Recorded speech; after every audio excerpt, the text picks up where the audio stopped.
사도행전 16장 6절에서 10절까지 한 절씩 교독하고 마지막 절 함께 읽겠습니다. 성령이 아시아에서 말씀을 전하지 못하게 하시거늘 그들이 부르기아와 갈라디아 땅으로 다녀가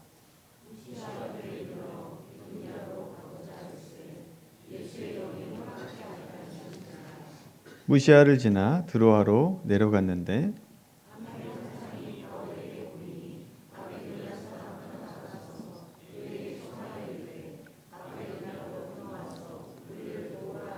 같이 읽습니다.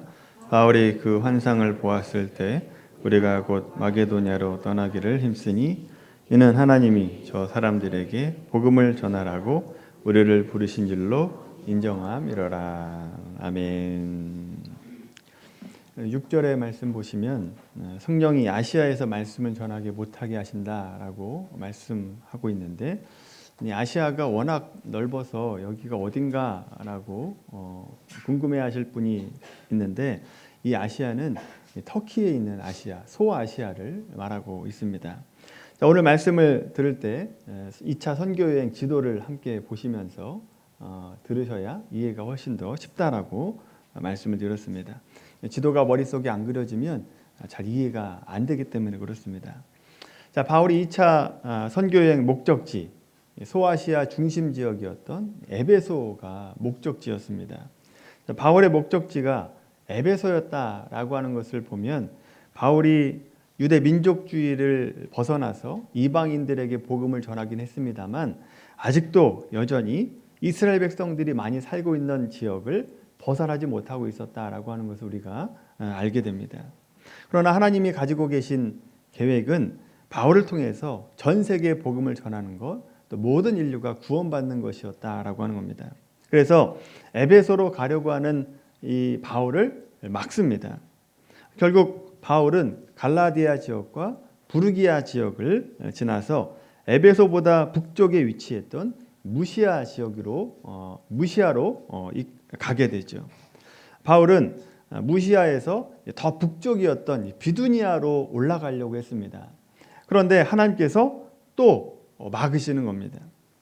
아시다시피 바울은 예수님의 지상명령을 붙잡고 복음을 전하는 하나님의 일을 하는 사람 아닙니까? 자, 그러면 성령님이 안 되는 일도 되게 하고 어려움이 없게 해야 맞는 것 같은데 성령께서 막으시고 있다라고 하는 겁니다. 얼마나 막는지 오늘 본문 한번 볼까요? 6절의 말씀 보십시오. 말씀을 전하지 못하게 하시거늘. 말씀을 전하지 못하게 하십니다. 말씀을 전하는 걸 기뻐하시는 분이 말씀을 전하지 못하게 하셨다라고 얘기하죠. 7절의 말씀 보시면 허락하지 아니하시는지라. 역시 허락하지 않고 있습니다. 분명히 하나님께서 원하시는 일이고 복음을 전하는 일인데도 못 가게 하시고 막습니다. 여러분, 우리도 이런 일이 종종 있습니다. 선한 마음과 순종하는 마음을 가지고 또 하나님의 일을 위해서 마음과 정성을 쏟을 때가 있죠. 그러면 은연중에 어떤 생각을 하느냐? 하나님, 내가 하나님의 일을 하고 있습니다. 그러면 하나님이 저를 도와주셔야 됩니다. 막힌 길도 열어주시고 닫혀있는 문도 열어주셔야 맞습니다 라고 생각을 하죠. 그런데 자기 기대와 달리 성령께서 자꾸 막으십니다. 못하게 하십니다. 정지하게 하십니다. 그러면 우리 어떻게 보통 반응하느냐? 불평으로 일관하게 되죠. 하나님, 제가 하나님의 일을 위해서 이 열심을 내고 있지 않습니까? 전도하는 일에 열심을 내고 있고 복음 전하는 일에 열심을 내고 있는데 왜 이렇게 방해가 많습니까? 왜 일이 진행이 안 됩니까? 그만할까요? 하지 말라는 얘기입니까?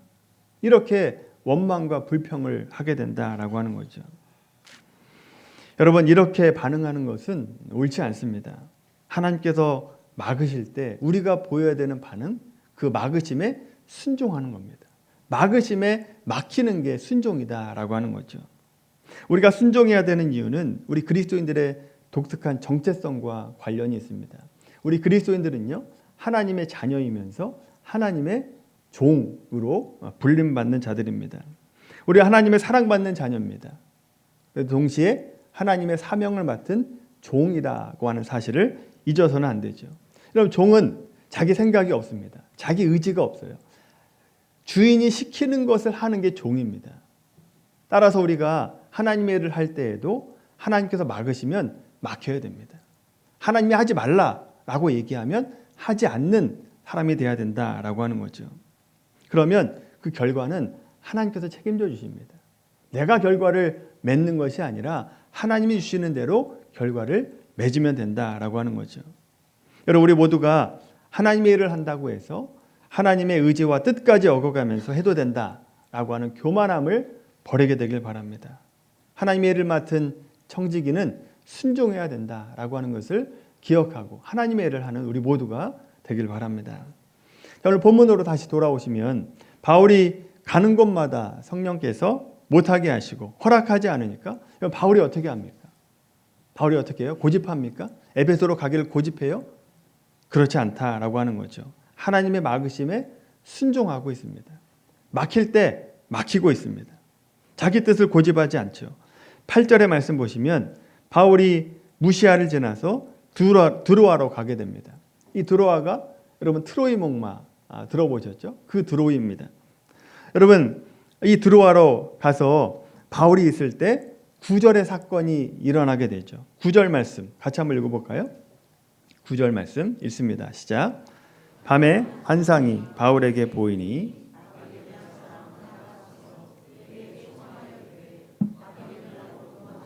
우리를 도우라 하거늘. 아멘. 드로아 있는데 밤에 환상 중에 마게도냐 사람이 나타나서 마게도냐로 건너와서 우리를 도우라라고 하는 환상을 보게 됐다라고 하는 겁니다. 우리 바울이 이 환상을 보고 깨닫게 됩니다. 하나님께서 에베소로 가는 것을 막으시고 비두니아로 가는 것도 허락하지 않은 것이 바다를 건너서 마게도냐로 가라고 하시는 것이구나 라고 하는 것을 깨닫게 됐죠. 그래서 바울이 하나님의 뜻에 순종해서 드디어 유럽 땅인 마게도냐 땅으로 건너가게 됩니다. 오늘 본문의 내용은 지도만 머릿속에 잘 그려지면 사실 어려운 내용이 아닙니다. 결국 마게도냐로 갔다라고 하는 얘기를 하고 있는 거죠. 그런데 여러분, 우리가 오늘 말씀을 통해서 생각해 볼 것이 있습니다. 오늘 본문을 통해서 우리는 왜 성령님은 아시아에서 복음을 전하지 못하게 하시고 마게도냐로 건너가게 하셨을까? 이런 표면적인 내용을 생각하기보다는 조금 더 깊이 들어가서 하나님께서 이 기록을 통해서 우리에게 무엇을 말씀하시고자 하는가라고 하는 그 내용을 우리가 함께 살펴봐야 됩니다. 하나님은 실수가 없으신 분이시고 우리보다 크신 분이기 때문에 의문의 왜가 아니라 하나님께서 이 기록을 통해서 우리에게 뭘 깨닫기를 원하시는가라고 하는 것에 귀를 기울일 수 있어야 된다라고 하는 거죠. 우리는 오늘 본문을 통해서 세 가지로 생각해 볼 수 있습니다. 첫째는요, 이 내용으로 우리가 확인할 수 있는 것은 하나님은요, 우리를 동역자로 부르신다라고 하는 것입니다. 무슨 뜻이냐? 하나님이 원하시는 일과 우리가 하고 싶은 일 사이에 일치가 되지 않을 때, 내용이 차이가 있을 때 하나님께서는 그래, 너는 너 갈 길 가라, 나는 나 갈 길 가겠다, 이렇게 말씀하시지 않는다라고 하는 거죠. 우리를 구슬리고 설득하시고 말 안 들으면 억지로라도 끌고 가시는 분이 하나님이시다라고 하는 겁니다. 이건 결국 무슨 말이냐? 하나님이 하시고자 하는 일에 우리를 동역자로 부르신다라고 하는 겁니다. 우리와 함께 가기를 원하신다라고 하는 거죠. 오늘 본문이 그것을 보여주고 있습니다. 바울이 주를 위한 열심, 주를 위한 진심을 가지고 복음을 전하는 일에 열정을 다하고 있습니다마는 하나님의 계획과 맞지 않았습니다. 하나님의 계획은 마게도냐로 건너가는 것이었다라고 하는 거죠. 그러니까 성령께서 오셔서 막으십니다. 복음 전하는 것을 못하게 하신다라고 하는 거죠. 결국 설득하시죠. 환상으로 나타나서 마게도냐로 건너가라라고 하는 설득을 하고 계시는 것을 보게 됩니다. 여러분, 이것이 얼마나 복된 일인지 모릅니다. 하나님 우리를 동역자로 삼아주신다라고 하는 거죠. 우리가 얼마나 고귀한 존재인가라고 하는 것을 깨닫게 되는 거죠. 하나님께서 혼자 하시면 훨씬 더 일하기가 쉽습니다. 그런데 우리를 동역자로 삼아주시고 우리를 통해서 일하신다라고 하는 거죠. 마태복음 16장 말씀 한번 찾아보겠습니다. 우리를 어떻게 동역자로 삼으시는가? 마태복음 16장 18절 말씀입니다. 신약성경 27페이지 마태복음 16장 18절 19절 말씀입니다. 마태복음 16장 18절 19절 같이 읽습니다. 시작. 또 내가 내게 이르노니 너는 베드로라. 내가 이 반석 위에 내 교회를 세우리니 음부의 권세가 이기지 못하리라. 내가 천국 열쇠를 내게 주리니 내가 땅에서 무엇이든지 매면 하늘에서도 매일 것이요 내가 땅에서 무엇이든지 풀면 하늘에서도 풀리리라 하시고. 아멘. 이 말씀을 보시면요, 신자의 지위가 얼마나 영광된 것인지를 알 수 있습니다. 하나님은요, 우리 없이도 얼마든지 하늘에서 맬 수 있는 분입니다. 근데 그 맬 수 있는 분이 땅에서 우리의 손으로 맨 다음에야 하늘에서도 맬 것이다 라고 얘기하고 있는 거죠. 또 하늘에서 얼마든지 스스로 푸실 수 있는 분인데 우리가 땅에서 풀어야 하늘에서 풀겠다라고 말씀하고 있다라고 하는 거죠. 하나님은 혼자 일하시지 않으시겠다라고 하는 것입니다. 하나님은 복음 증거를 위해서 바울과 실라와 동역하기를 원하셨듯이 하나님은 우리와 함께 동역하기를 결정하셨습니다.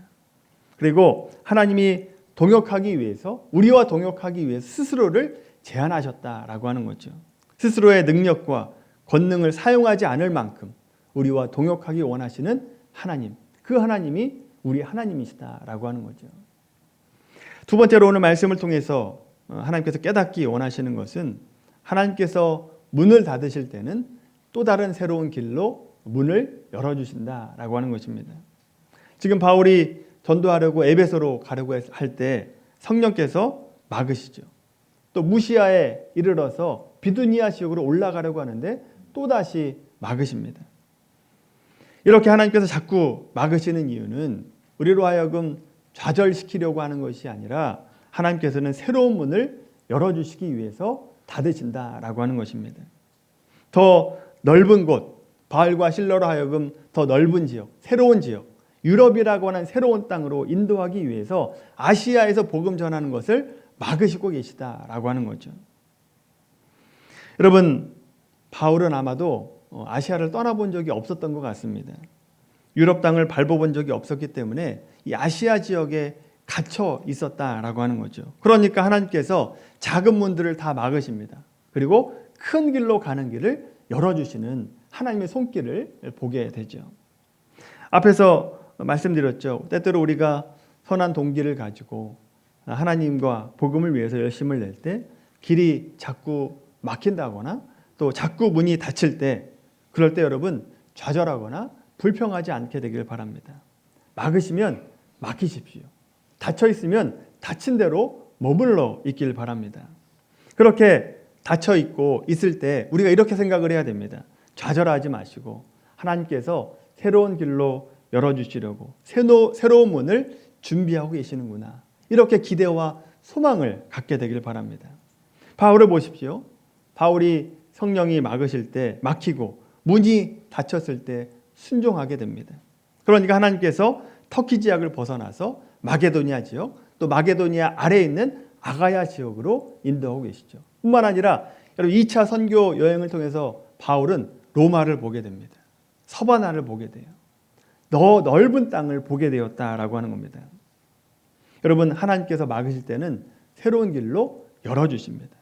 우리도 계획한 것이 막히고 또 닫혀 있을 때 좌절하기보다는 하나님께서 새롭게 일하실 것을 기대하고 소망하면서 순종하는 우리 모두가 되기를 바랍니다. 세 번째로 오늘 말씀을 통해서 하나님께서 깨닫기 원하시는 것, 하나님께서 막으실 때는 하나님께서 특별한 선물을 준비하고 계신다라고 하는 겁니다. 하나님이 이 세상의 역사를 인도하는 방법이나 어떤 신자 개인의 삶을 인도하는 방법을 보면 우리가 이해가 안 될 때가 있습니다. 우리 머리로는 이해가 되지 않습니다. 그 현장에서는 이해가 안 돼요. 나중에 가면 이해가 될 때가 훨씬 더 많다라고 하는 거죠. 가장 대표적인 것이 예수 그리스도의 십자가입니다. 여러분, 예수님께서 이 땅에 오셔서 십자가에 못 박아 죽는 것을 아무도 이해하지 못했습니다. 제자도 이해하지 못했어요.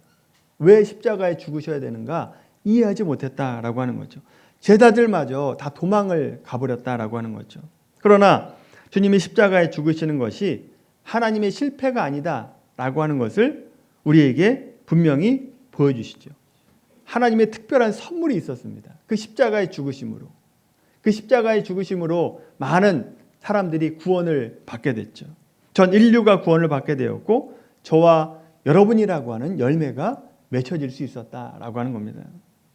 마찬가지로 바울과 실라가 하나님의 막으심에 순종할 때 특별한 선물을 받게 됩니다. 어떤 선물을 받게 되느냐? 오늘 본문 6절의 말씀 보십시오. 오늘 본문으로 돌아와 보시면 6절 말씀. 중반절 이후부터 보시면 이렇게 되어 있죠. 그들이 부르기아와 갈라디아 땅으로 다녀가 라고 되어 있습니다. 그들이라고 되어 있습니다. 그들 3인칭 복수입니다. 여기서 그들은 누구입니까? 바울과 실라와 또 누굽니까? 또 한 명. 누가 합류했어요? 누가가 아니죠. 여러분 저번 주에 디모데가 합류를 한 겁니다. 그래서 그들이다라고 말하고 있죠. 3인칭 복수로 쓰고 있습니다. 자, 10절의 말씀 보세요. 자, 바울과 실라와 디모데가 부르기아와 갈라디아 땅을 지나갔다라고 얘기하죠. 그리고 10절의 말씀 보시면 바울이 환상을 보았을 때 우리가 곧 마게도냐로 떠나기를 힘쓰니 라고 되어 있습니다. 1인칭 복수로 바뀌었습니다. 그들에서 우리로 바뀌었다라고 하는 것이 무슨 뜻이겠습니까? 사도행전을 누가 썼죠? 누가라고 한 사람이 썼습니다. 그러니까 6절까지는 누가라고 한 사람이 제3자였는데 10절에 와서는 누가가 주체가 됩니다. 내가 여기에 포함되어 있다라고 말하고 있는 거죠. 누가가 선교팀에 합류하게 됐다라고 하는 겁니다. 결국 하나님께서 에베소로 가는 것을 막으시고 비두니아로 가는 것도 막으시고 드로아로 인도하신 것은 드로아에서 누구를 준비하신 거예요? 누가라고 하는 사람을 준비하셨다라고 하는 거죠. 특별한 선물을 만나게 하셨다라고 하는 겁니다. 하나님께서 2차 선교 여행 가운데 2명의 선물을 준비해 주셨습니다. 그 첫 번째가 지난주에 봤던 디모데입니다. 그리고 두 번째 선물이 누가라고 하는 사람입니다. 여러분 디모데도 참 귀한 선물인데 이 누가라고 하는 사람도 얼마나 소중한 동역자인지 모릅니다. 골로새서 4장 14절 말씀 보시면 누가를 이렇게 설명하고 있어요. 사랑을 받는 의사 누가라고 소개하고 있습니다. 의사였다라고 얘기하죠. 여러분 바울에게 의사가 얼마나 필요한 존재인지 아시죠? 육체의 가시를 가지고 있었습니다. 그 가시가 무엇인지 정확히 알 수는 없습니다만 육체적인 연약함을 가지고 있었던 사람이 바울이었다라고 하는 거죠. 그렇게 연약한 바울에게 누가라고 하는 주치의를 보내주셔서 바울이 선교 사역하는데 힘을 보태고 있습니다. 멈추지 않도록 누가가 옆에서 계속해서 돌보고 있었다라고 하는 거죠. 여러분 성경을 보면요, 누가는 바울을 떠난 적이 없습니다. 사도행전 28장 말씀 볼까요? 사도행전 28장 16절 말씀입니다.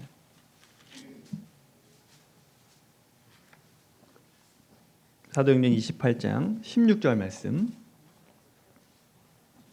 같이 한번 읽겠습니다. 시작. 우리가 로마에 들어가니 바울에게는 자기를 지키는 한 군인과 함께 따로 있게 허락하더라. 아멘. 여러분 우리라고 되어 있습니다. 이 우리에 누가 포함되어 있는 거예요? 누가라고 하는 사람이 포함되어 있다라고 하는 것을 아시겠죠? 그러니까 우리가 로마에 들어가니라고 하는 말은 바울이 로마 황제에게 상소해서 로마로 압송당할 때 누가가 함께하고 있었다라고 하는 거죠. 그러니까 2차 선교 여행에 드로아에서 합류했던 누가가 3차 선교 여행도 함께했고 지금 로마로 압송하는 그 과정 가운데도 누가가 함께했다라고 하는 것을 알게 되죠. 또 디모데후서 4장 말씀입니다. 디모데후서 4장 346페이지입니다. 디모데후서 4장 10절 11절 말씀입니다. 신약성경 346페이지 디모데후서 4장 10절에서 11절 말씀입니다. 같이 읽겠습니다. 시작. 데마는 이 세상을 사랑하여 나를 버리고 데살로니가로 갔고 그레스게는 갈라디아로 디도는 달마디아로 갔고 누가만 나와 함께 있느니라.